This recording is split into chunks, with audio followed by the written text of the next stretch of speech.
He was a powerful millionaire who hired a homeless woman to have his child, not for love, not for family, but for control. But 9 months later, something happened that shattered everything he once believed in. If you're listening to this story right now, take a moment and let us know. Where in the world are you tuning in from? What time of day do you usually listen to stories like this? And do you have an unbelievable love story of your own? Drop a comment below. We're always here to listen. Now let's find out what really happened. Ryan Hale never believed in things like fate or destiny. To him, everything was a choice, and every choice needed to be locked in with a contract. He had it all: fame, fortune, power. But he was missing one thing: a child. One that shared his blood, raised exactly how he wanted, with no emotional strings attached. Nothing like last time. He once had a child, a little boy, 6 years old. Then, a tragic accident took everything away. From that day on, Ryan shut every emotional door. He stopped loving. He stopped trusting. Now he wants to start over. But this time, on his terms. No love, no marriage, no risk of losing the child again. Just a contract, clean and clear. A woman gets pregnant, hands over the baby after birth, walks away, and never comes back. Sounds cold? Ryan had heard that before. But he didn't care. He wasn't looking for sympathy. He wanted results. In the boardroom on the 50th floor, Ryan laid the file down in front of his longtime attorney, the one who'd been by his side for over a decade. "I want this done quickly. Find someone with no social ties, no reason to come back and make demands later.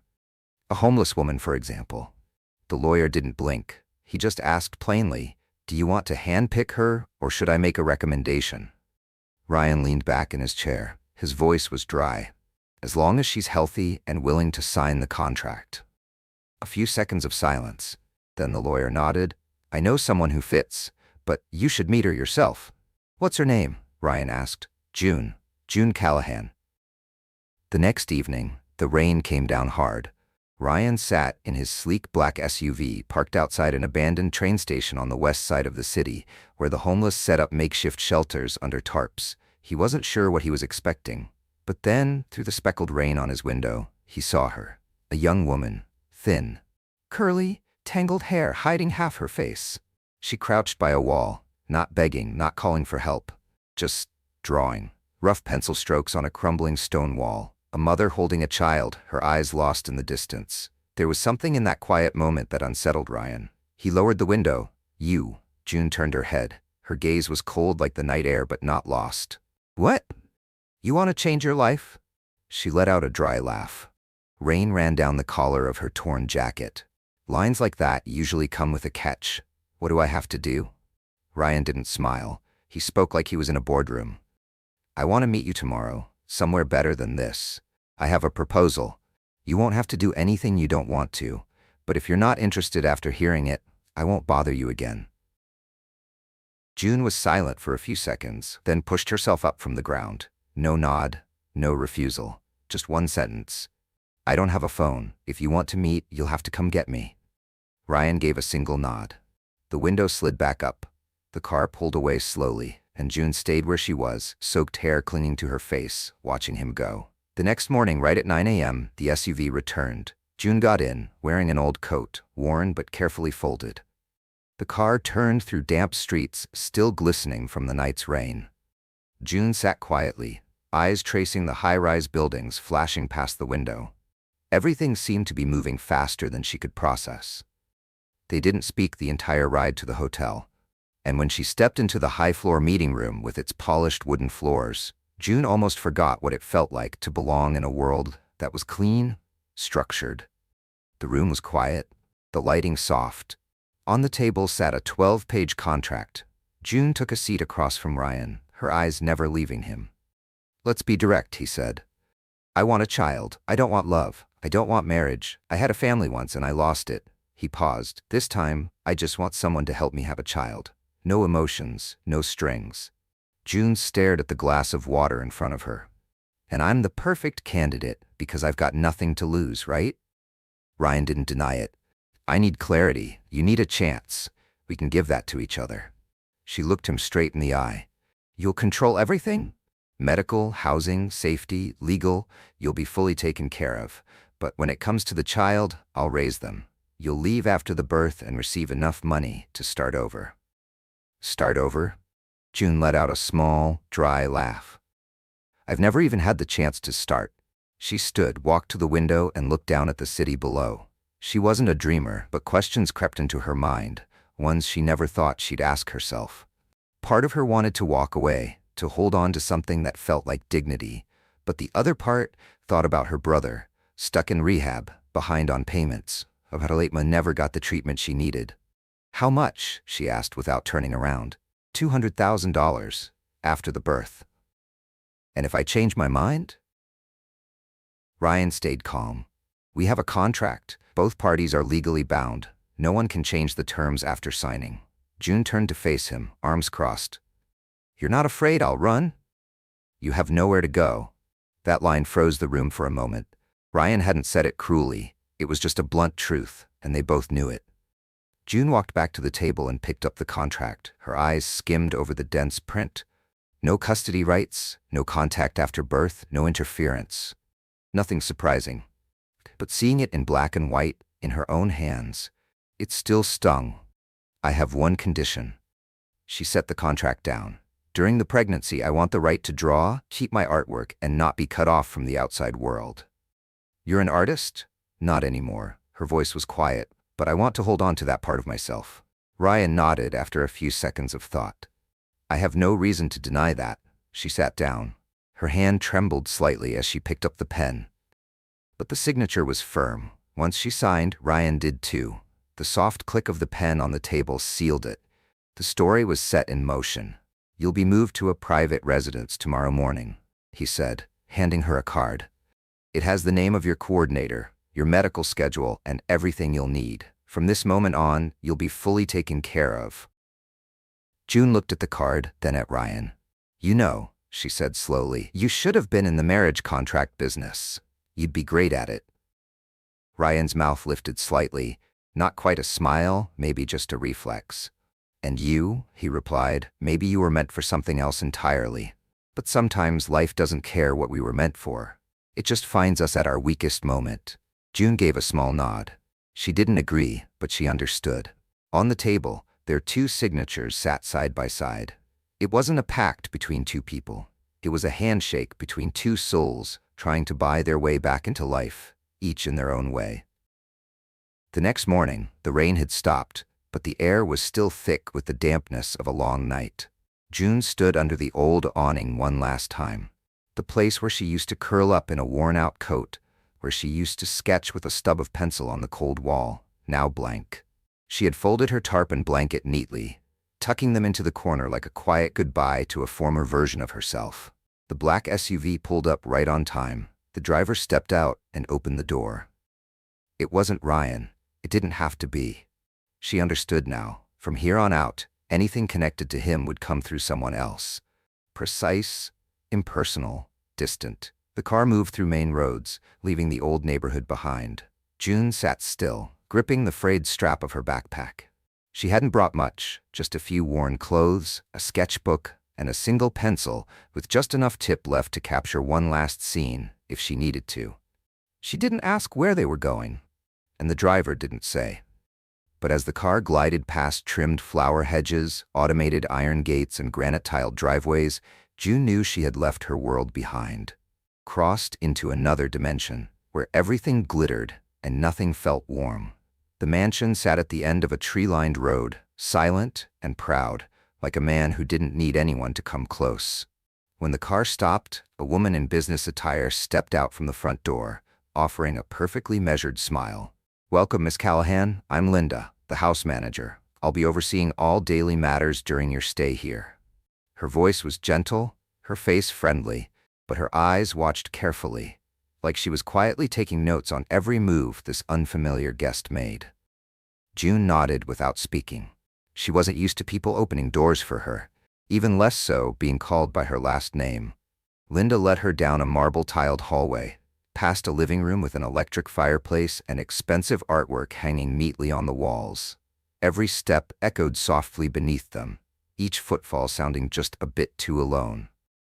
Your room is on the second floor at the end of the hall. There's a balcony overlooking the garden, Linda said. still wearing that standard-issue smile. It was prepared yesterday, per Mr. Hale's instructions. If you need anything, just press the call button by the bed. The room was exactly as described, spacious, spotless, and emotionally blank. A large bed draped in crisp white linens, tall windows pouring in sunlight, a neatly arranged wardrobe, and a set of brand-new colored pencils placed beside a pristine sketchbook on the drawing desk. June stared at the set of pencils for a long time, then quietly sat on the edge of the bed. How long had it been since someone prepared anything for her? But before any warmth could settle in, it was swept away by a blunt truth. This wasn't home. This was part of the contract. Everything here, from the mattress to the lighting, had been curated for a purpose. She lay back on the bed, but it wasn't comforting. It felt like lying in a showroom. Beautiful, expensive, but lifeless. That afternoon, Linda came in to inform her that her first prenatal appointment was scheduled for the next morning. She also asked if June wanted a tour of the garden, but June declined. She wasn't ready to see herself misplaced among trees planted with golden ratio precision. That night, dinner was served in the dining room on the ground floor, but June didn't go down. She wasn't hungry, or maybe she was, but the feeling had already been dulled by the sheer overwhelm and cold distance of the place. She sat on the floor, next to a slightly open window, the cold wind brushing against her skin, leaving it dry and stinging. Her sketchbook rested on her knees, pencil in hand, but after hours, not a single line had been drawn. Everything felt too quiet. So quiet it made her miss the distant wail of midnight trains, the wind ripping through the shelter's awning, even the slap of rain against her face when she fell asleep outside. This place had everything, except the truth. After a while, there was a soft knock at the door. Not Linda. Someone else, she could tell. June didn't respond. The door didn't open. But then came a low male voice. "I heard you've settled in. I'm not here for anything official. Just wanted to see if you're okay." Ryan. June hadn't expected him to come. Not now. And she definitely hadn't expected him to sound like that, almost sincere. She opened the door. He stood there, simply dressed, no tie, no folder in hand. His eyes weren't as sharp as they had been in the boardroom. Instead, they looked like they were trying to make sense of something real inside himself. "I'm still breathing," she said quietly, almost like a joke at her own expense. Ryan gave a slight nod. "Good. I just wanted to make sure you're being cared for the way I promised." She looked him straight in the eye. "I'm sure I am. The contract doesn't allow for mistakes." He didn't respond, but his gaze dropped briefly to the sketchbook in her hand. "Have you drawn anything yet?" June shook her head. "I haven't found a line that fits this place." Ryan paused for a few seconds, then turned to go, saying nothing more. But just before disappearing down the hallway, he looked back and said softly, "Draw what's real. Doesn't have to fit." The door closed, and June sat down again. Not because his words were extraordinary, but because for the first time, something in this house didn't feel scripted. Her first morning in the vast, echoing room, June woke to sunlight pouring through sheer white curtains. For the first time in months, she hadn't been woken by a train horn or footsteps scraping past a shelter roof. No shiver down her spine from the cold. No need to hide her pencil under her shirt in fear someone might steal it. And yet that absence made everything feel strange, like she was living inside something borrowed. Clean, complete, but not real. She wandered through the garden behind the house. Everything was trimmed to perfection, almost unnervingly so. Not a single branch out of place, not a wilted flower in sight, a kind of beauty that warned you not to touch it. Just like this place, just like the man who'd signed that contract with her. Passing a small koi pond, she looked down at her reflection in the water and quietly wondered, was she betraying herself? That day was her first prenatal checkup. Linda took her to a private clinic where everything gleamed, quiet, pristine, like a tech showroom. The doctor smiled politely, asked all the right questions. June followed every instruction. All the results came back fine. But she didn't feel relief, just felt like another piece, moving through a system. Days passed, and she slowly adapted to the rhythm of this new life. Set meal times, menus designed by the doctor's nutrition plan, morning workouts led by a woman named Ellen, gentle, quiet, but with eyes that always seemed to be measuring whether June was responsible enough for the role she'd agreed to. June didn't complain. She did everything on time, followed every rule. But after every appointment, every carefully prepared meal, she'd return to her room, open her sketchbook, and stare at the blank page, unable to draw a single line. At night, the house grew so silent she could hear the wind slipping through the cracks in the glass doors. During those moments, June often stepped out onto the balcony. Under the moonlight, the garden below transformed into a quiet maze. She'd stand there for a long time, doing nothing, just listening to herself breathe. Some nights, she'd spot Ryan in the garden, hands in his pockets, staring up at the sky like he was asking it a question he didn't expect an answer to. They didn't speak, just exchanged a glance for a few seconds, long enough for her to realize he wasn't sleeping either. One evening, as June was sketching her own hands, carefully tracing the familiar lines and angles, there was a knock at the door. It was Linda, holding a small box. "From Mr. Hale," Linda said, then left just as quickly. June opened it. Inside was a set of high-end watercolor paints, the kind she used to dream of owning back in her sophomore year of college. Underneath was a handwritten note. "Use them if you want, no need to return." She sat staring at the gift for a long time. At first, she assumed it was just another calculated move, like everything else he did, but the slant of the handwriting made her pause. It wasn't perfect. It wasn't cold like the contracts. That night, for the first time in months, June began to draw again. Not to forget anything, but to hold on to something. For herself. The first sketch was of a park bench with a woman sitting and drawing late at night. A street lamp cast a soft glow on the pavement. No one noticed her. But June remembered it clearly. It was her, back when she had nothing, yet could still smile just from finding a broken pencil. The next day, Ryan showed up unexpectedly in the dining room. No prior notice, no paperwork in hand. He simply sat across from her and asked in a quiet voice, "How are you feeling today?" June set her spoon down and looked at him for a moment before replying, simply, "I'm okay. I'm learning how to get used to stability." Ryan smiled, the first time she'd seen him smile without it being out of politeness. "Me too," he said. Stability feels foreign when you've lost everything once. After that, they started talking more. Nothing deep, nothing drawn out. But it became routine. About the food, the soft music playing in the living room, the paintings on the walls that June called beautiful in a lifeless way. Then one afternoon, while June was painting in the garden, Ryan walked over and stood beside her. "What are you working on?" he asked, eyes on the unfinished strokes of color. June didn't hide it. A house with warm yellow lights. Not a mansion, just a small place, enough so that when someone comes home, they know someone's waiting for them. Ryan looked at the painting for a long time. He didn't ask anything else, but as he turned to leave, his voice dropped lower than usual. "If you ever want to make that real, you can tell me." June didn't respond. She kept painting. But her hand trembled slightly, not from fear, but because for the first time in this place, something was starting to grow inside her. Quiet, but undeniable. She began to notice everything around her slowing down in a quiet, deliberate way. The regular checkups, the brief, unforced conversations with Ryan, the small gifts left on her drawing table, all of it started to shape a kind of rhythm, one she'd never known before. No one said anything out loud, but the space between them was shrinking. Little by little.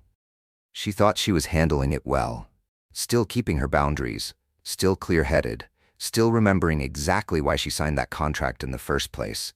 But there was one thing she couldn't control. The quiet sense of attachment that grew a little stronger each day. Not just to the house or the people in it, but to the child growing inside her. Some nights she'd sit for hours, hand resting gently on her stomach, imagining a voice, a face, even a name. She didn't dare say it out loud, but something inside her had started to crack, because she knew, eventually, she'd have to leave. Leave the child. Just as the contract said. One afternoon in March, Linda informed her of the next appointment, this time with an added detail, a DNA test. She said it casually, like it was just another routine check. But June felt something tighten in her chest. To ensure the embryo implanted was the correct one from Mr. Hale's sample, the hospital wants to reconfirm, Linda explained. June paused, her voice low. "He doesn't trust me?" Linda shook her head. "It's not about mistrust, Just procedure. Everything needs to be legally airtight before the child is born. June gave a small nod. She understood. This was a transaction. Every part of it had to be sealed with proof. On the day of the test, June didn't say a word. She let the doctor draw her blood, signed the papers, and walked out of the room like a shadow. Ryan wasn't there. It seemed deliberate. Maybe he thought his absence would make things less tense. But to June, his not being there only made it feel colder. A week later, the results arrived, sealed in an envelope, delivered straight to Ryan. June knew nothing until that night. She was sketching on the balcony, the wind brushing through her hair, when she heard slow, deliberate footsteps behind her. She didn't need to turn to know who it was. "Do you have a minute?" Ryan asked. His voice sounded different, lower, more restrained. She set the pencil down. "I'm guessing this isn't just small talk." He sat across from her, not meeting her eyes. In his hand was a piece of paper, the corner slightly crumpled. His gaze stayed fixed on it. "Is there something wrong with the results?" June asked. Ryan looked up, and for the first time she saw uncertainty he didn't try to hide. "The baby isn't from the embryo I requested." June's heart skipped. "What do you mean?" "The clinic mixed up the embryos." His voice was rough. "They used one that had been frozen years ago, one from me and my late wife, not the new sample. The child, it's biologically mine, but not the way I planned. This baby is my child with her." June went still. It took her a moment to fully grasp what he had just said. "Your wife?" she echoed, as if needing to hear it again. "She died 3 years ago, in the accident with our son." Ryan stared at the floor. "We had frozen embryos after she was diagnosed with early-stage cancer. We never used them.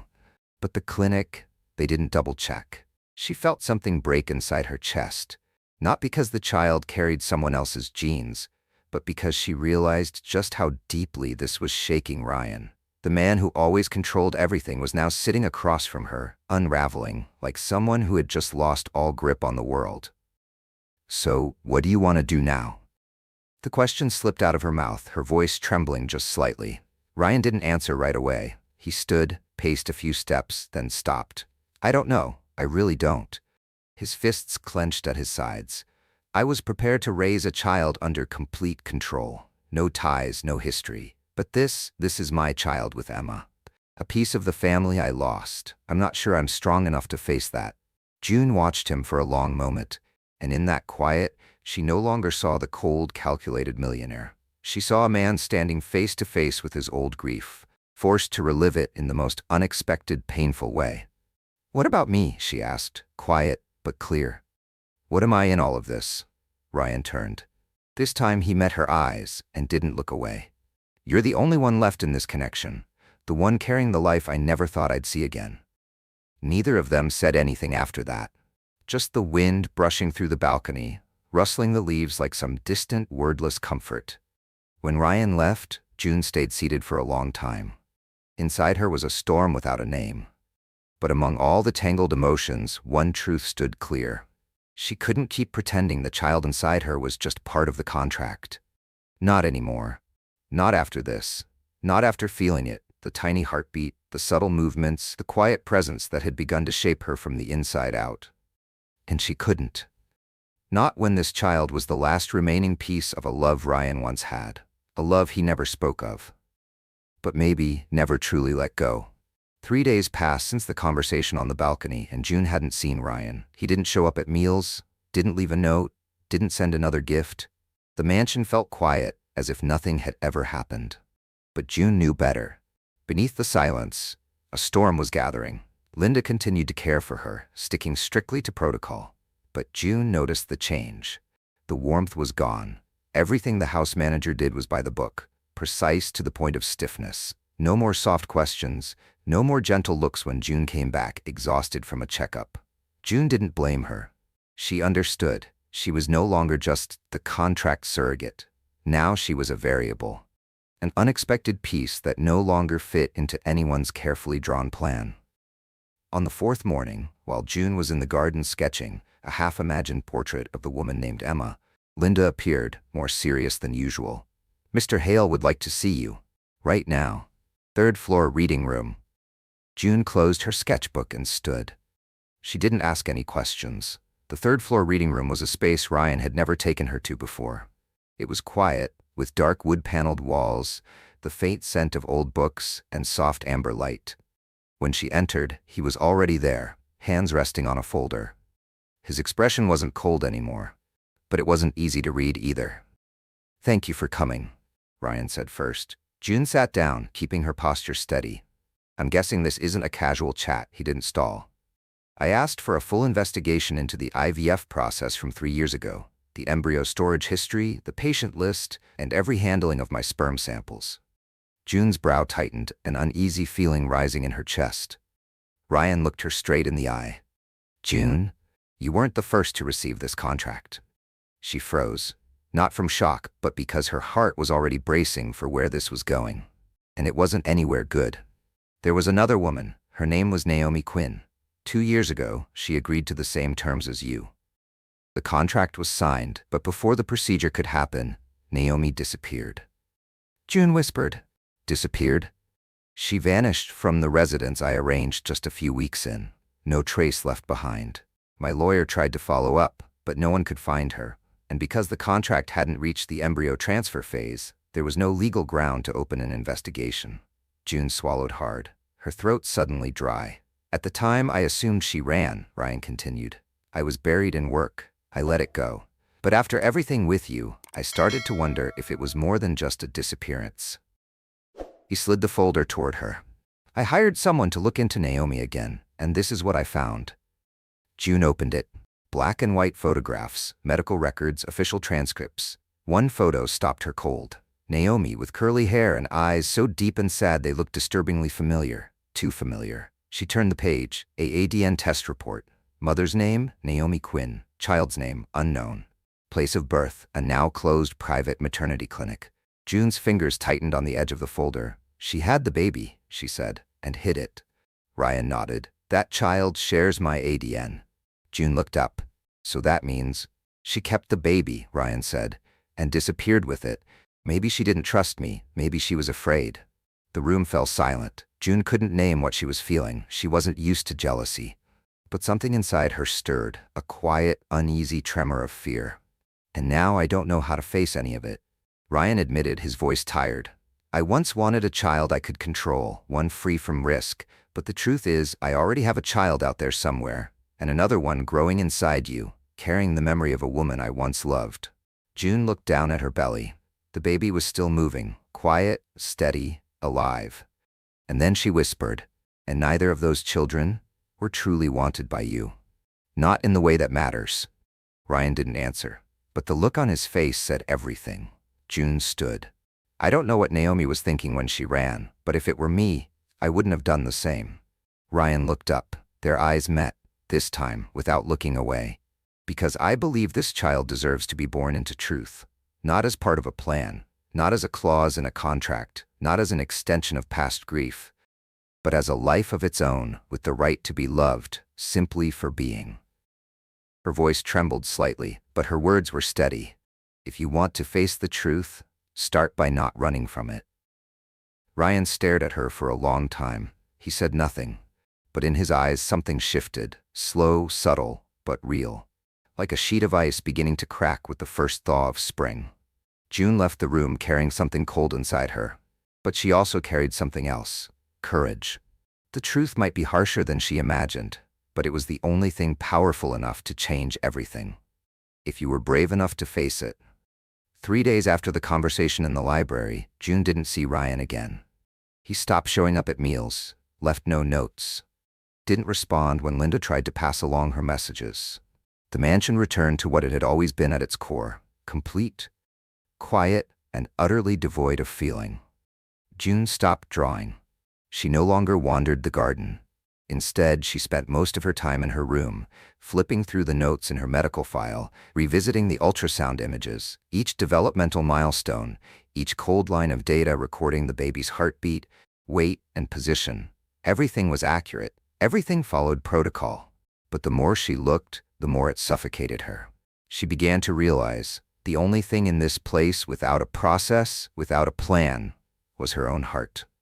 One morning, June went down to the kitchen to make some tea and found Linda on the phone, her voice tense.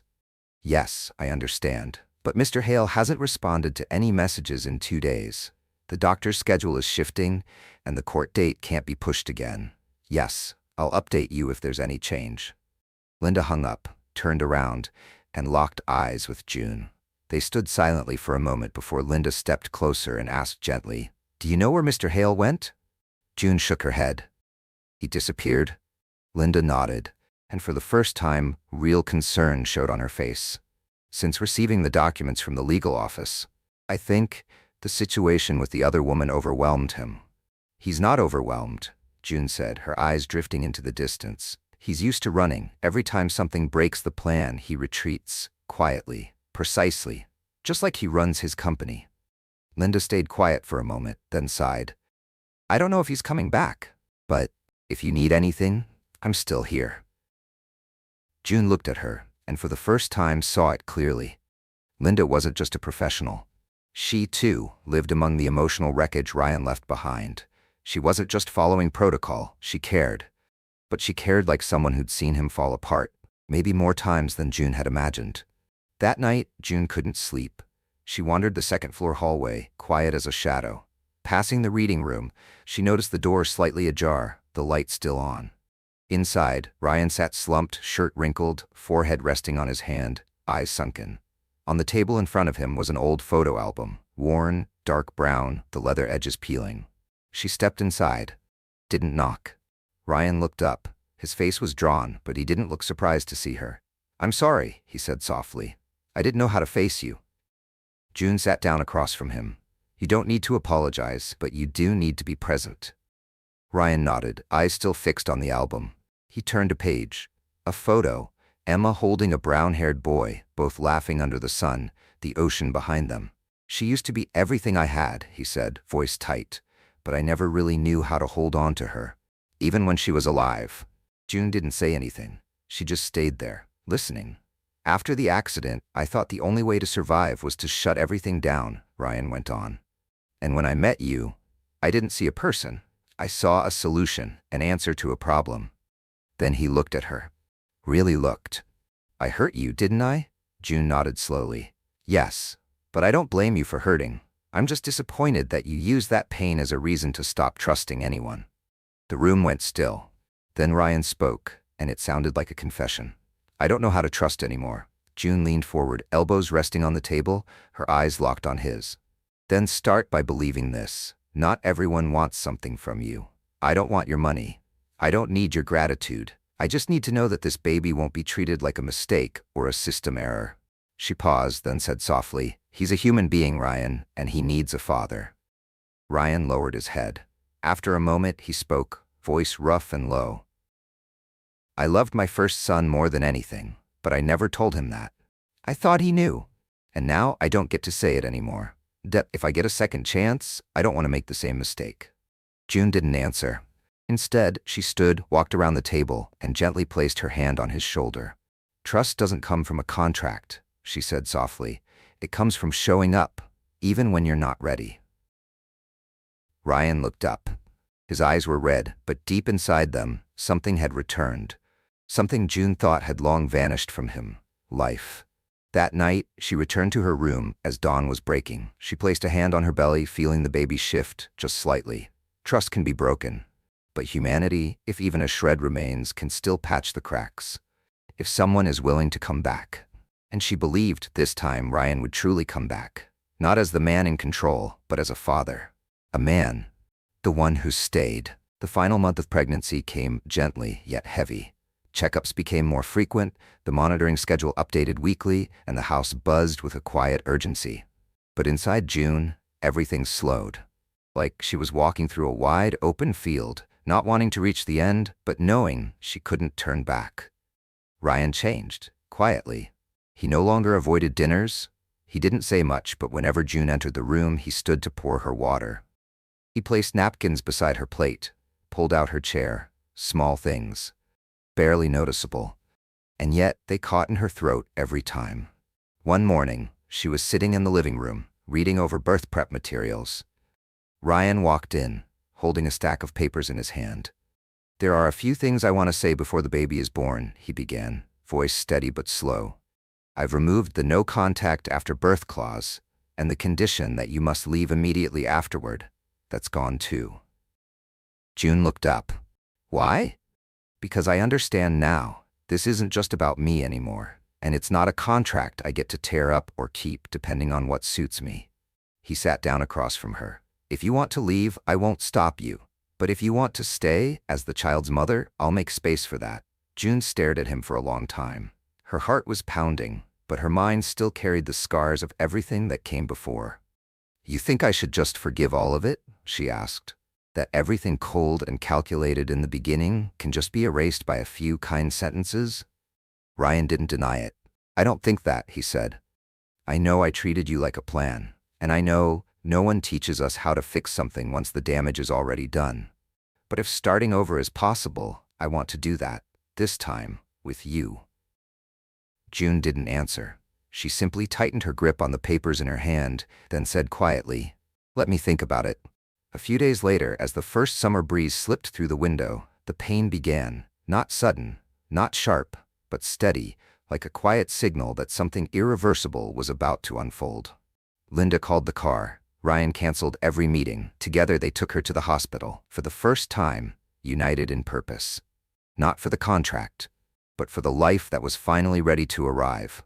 The labor lasted nearly 6 hours. June was exhausted, cold sweat clinging to her forehead, her hand gripping the bedsheet with every wave of pain. Ryan wasn't allowed in, but he never left the hallway. He stood there the whole time, unmoving, every cry from inside tearing at him like a blade. And then a cry rang out. Loud, clear, full of life. A baby girl. A nurse wrapped the newborn in a soft blanket and stepped out, smiling. "Mom's doing well? Baby's healthy? Would you like to hold her?" Ryan looked down at her. Skin flushed red, hair dark as ink, tiny lips gently puckered. His heart stuttered. When June finally woke, Ryan was sitting beside her. She opened her eyes and saw him holding the baby, awkwardly, carefully, but completely locked in. "She's strong," he whispered, "just like her mother." June gave a faint smile. "You know, I once thought I could give birth to a child and hand it over like it had never been mine. But now looking at her, I know that's impossible." Ryan gently placed the baby in the bassinet beside the bed. He took June's hand, not too tightly, but firmly enough for her to know he wasn't letting go this time. "I don't expect you to forget what's happened," he said. "I only hope you'll believe that what comes next will be more real than anything we ever signed." June looked at him, then at the baby, lying peacefully, her tiny hands shifting as if sketching something invisible into the air. A week later, they left the hospital. June didn't return to the old awning. She went back to the mansion, but this time not as someone assigned a place, as someone chosen. Ryan didn't rush into talk of the future. He simply showed up, every morning, on time, changing diapers, holding the baby, reading first-time parenting books he once dismissed as nonsense. One evening, after the baby had fallen asleep, June placed a new painting on the easel. A small house, not perfect, not bright, but with an open door and kitchen lights glowing. "Home," she said, just as Ryan stepped behind her. "For who?" he asked. June turned, met his eyes. "For the three of us." Ryan leaned down and kissed her forehead. Not out of politeness, but as a choice. A real one. No one had taught them how to start over. But in the end, they both learned the same thing. Love doesn't come when you're ready. It comes when you have the courage to stay, even when everything feels like a mess. It wasn't a perfect ending, but it was a gentle one. Like a small light at the end of the road, just enough to make you stop, then keep going. Together. June and Ryan's story didn't start with love, and it wasn't guided by some sweet twist of fate. It began with pain, mistakes, and a cold contract. But from that, they learned, there's no right way to start a family, but there are many ways to become someone worthy of love. Sometimes what we need most isn't a perfect plan, but a person. Someone who's hurting too, someone who's scared, but still chooses to come close and stay. What do you believe makes a family? Blood, love, or choice? Share your thoughts in the comments. Every story, every perspective deserves to be heard. If this story touched something in you, don't forget to subscribe to Love Stories. Hit the bell so you won't miss the next one, full of emotion, surprises, and real-life moments. And share this video with someone who might need a quiet, gentle reminder of hope. Thank you for listening all the way through. We'll see you in the next story.